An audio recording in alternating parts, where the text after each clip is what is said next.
नमस्कार, consonance classes में आपका फिर से एक बार स्वागत है। जैसा हम लोगों ने पिछले टॉपिक जो पढ़ा था, एक चार्ट बनाए थे हम लोग, टेबल बनाए थे, उस ट्रिग्नोमेट्रिक रेशियो का एक हम लोग चार्ट बनाए थे और उसमें हम लोग सीखे थे थीटा की वैल्यू सीखे थे, जिसमें हमारा शामिल था 0 डिग्री, 30 डिग्री, 45 डिग्री, 60 डिग्री और 90 डिग्री। अभी उसी बेसिस पे हम लोग न्यूमेरिकल सीखेंगे, कैसे उसको न्यूमेरिकल में कैसे करेंगे यूज हम लोग। ये जो हमारे सामने एक एग्जांपल लिखा हुआ है, क्वेश्चन है, ये सबसे बेसिक है, बेसिक एग्जांपल है जिसका हम आंसर 2 लाइन में लाएंगे। और अभी हम लोग इसके पिछले टॉपिक में जितने भी फार्मूले पढ़े थे उसको आप, हमें उम्मीद है कि आप लोगों को याद हो गए होंगे, एक्सरसाइज किए होंगे। और जो हम चार्ट बनाए थे ना इसके ट्रिग्नोमेट्रिक रेशियो के, वो भी याद हो गए होंगे आपको। अगर नहीं याद हुए हैं तो आप लोगों से रिक्वेस्ट है कि आप लोग उसको याद कर लें, क्योंकि आगे जो होगा उसकी हमें बहुत ज़रूरत पड़ेगी। नेक्स्ट को आगे जो भी क्वेश्चन एक्सरसाइज में आएंगे उसकी बहुत ज़रूरत पड़ेगी, इसलिए हमें आप लोगों को याद कर लेना है। अभी हम लोग ये सबसे बेसिक एग्जाम्पल लिए हैं, बहुत ईजी है, जिसको हम बहुत जल्दी ला लेंगे। अभी इसमें और टिपिकल क्वेश्चन आएंगे जिसमें हमें वैल्यू फाइंड आउट करनी होगी, लेकिन अभी समझने के लिए हम एकदम सिंपल सा एग्जांपल लिए हैं। अभी देखिए, अभी हमारे साथ बने रहिए आप लोग, आगे अभी और भी फार्मूले आएंगे, और जितने फार्मूले हम बता रहे हैं आप लोग याद करते चलिए साथ में, नहीं तो आगे जाएंगे तो पीछे का फार्मूला याद होना ही चाहिए, तभी समझ में आएगा। तो अभी हम लोग चलिए आज शुरू करते हैं इस एग्जाम्पल को और सीखते हैं। अभी हम एकदम बेसिक सीखेंगे इसको कैसे लाते हैं, आगे हम लोग और फार्मूले सीखेंगे जिससे हम लोग इस क्वेश्चन को तो हम लोग सेकेंडों में आंसर बता सकते हैं कितना आएगा, लेकिन अभी हम बेसिक सीख रहे हैं, इसलिए अभी सीखिए कैसे बेसिक से हम लोग लाएंगे। आइए चलिए देखते हैं इसको। तभी देखिए, हम लोगों ने वहाँ पे साइन 60 डिग्री की जो वैल्यू फाइंड आउट किए थे वो थी हमारी √3/2। तो यहाँ पे √3/2 रखेंगे, इंटू है तो इंटू हो गया हमारा। cos 30 की वैल्यू जो आई थी वो भी हमारी कितनी आई थी, √3/2, माइनस तो माइनस। cos 60 डिग्री की वैल्यू 1/2, इंटू साइन 30 की वैल्यू जो थी वो भी 1/2। तब हमारे देखिए, अभी कुछ नहीं करना है, ये भिन्नों का गुणा है नॉर्मली।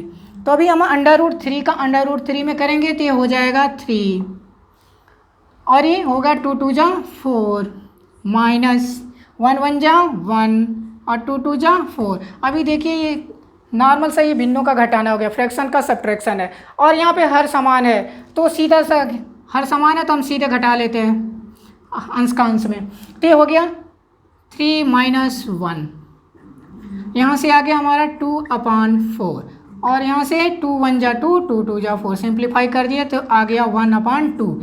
यहाँ से हमारा आंसर आ गया। तो अभी देखिए, हमने बस वैल्यू अगर याद है तो हमने बहुत आसानी से 1 मिनट के अंदर इसके आंसर फाइंड आउट कर लिए। कुछ नहीं, बस 60 डिग्री की वैल्यू रखे, 30 डिग्री का वैल्यू रख दिए, cos 60 डिग्री का, 30 डिग्री का। नॉर्मली सा हमें जैसा हम लोगों ने टेबल चार्ट बनाया था उसमें वैल्यू हम लोगों ने फाइंड आउट किया था, जो भी सीखा था उसको हमने यहाँ पे अप्लाई कर दिया और तुरंत हमारा आंसर आ गया। इसी तरह आगे भी और भी क्वेश्चन आएंगे, थोड़े टिपिकल होंगे, लेकिन अभी हमें उम्मीद है कि आप लोगों को ये एग्जाम्पल अच्छे से समझ में आ गया होगा, क्योंकि ये बहुत ईजी था। अभी आगे और एग्जाम्पल आएंगे जिसमें स्क्वायर आएंगे और इसमें इसके सफिक्स में और कुछ भी ऐड कर देगा, तो घबराने की ज़रूरत नहीं है। आप लोगों को बेसिक क्लियर होगा तो कोई दिक्कत नहीं है, बाकी आ जाएगा। और आगे हम लोग और पढ़ेंगे, अभी क्या है, आगे हम लोग और भी फार्मूले पढ़ेंगे। तो इसके लिए क्या करना है, हमें जितने भी पीछे फार्मूले अभी पढ़े हैं हम लोग, जैसे हम लोगों ने बेसिक तो 6 पढ़े थे, जैसे ट्रिग्नोमेट्रिक फंक्शन 6 था, वो तो याद होना ही चाहिए। उसके बाद उससे हम लोग जस्ट अपोजिट जो 3 थे उससे हम लोग 3 फार्मूले याद किए थे, बनाए थे 9 फार्मूले। हमने तरीके भी बताए थे कैसे फाइंड आउट करते हैं आसानी से, तो याद भी करने के तरीके भी बताया था हमने कैसे याद होंगे। तो टोटल हमारे 17 फार्मूले उधर से हम लोग सीख चुके हैं पहले पिछले टॉपिकों में। और हम लोगों ने एक चार्ट भी बनाया है, उसके बाद हम लोगों ने चार्ट में ट्रिग्नोमेट्रिक रेशियो जो निकाले हैं उसमें 0 degree, 30 degree, 45 degree, 60 degree, 90 degree का वैल्यू फाइंड आउट किए। और हमने उसके तरीके भी, सबसे ईजी मेथड भी बताए थे कि कैसे फाइंड आउट करते हैं, और हमने दिखाया भी था कि कैसे फाइंड आउट करते हैं, और हमने बताया भी था कि आपको याद करना है, याद कर लेंगे तो आसानी होगी, उससे हमारे एग्जाम में टाइम बचेंगे। अगर हमें वैल्यू याद रहेगी तो हम तुरंत वैल्यू को पुट कर देंगे और आंसर आ जाएगा। हमने वो तरीका इसलिए बताया था ताकि अगर आप एग्ज़ाम में भूल जाते हैं तो फाइंड आउट करते हैं, लेकिन उसमें हमारा एक 2 मिनट बर्बाद होता है और एग्ज़ाम में हमारे लिए एक एक मिनट बहुत वैल्यू रखती है। इसलिए हम यही कहेंगे कि आप लोग उस वैल्यू को याद कर लीजिए जो हम लोग चार्ट में ट्रिग्नोमेट्री रेशियो जो भी निकाले थे 6 का, sine theta, cos theta, tan theta, cot theta, sec theta, cosec theta, उसकी वैल्यू आप लोग याद ही कर लीजिए।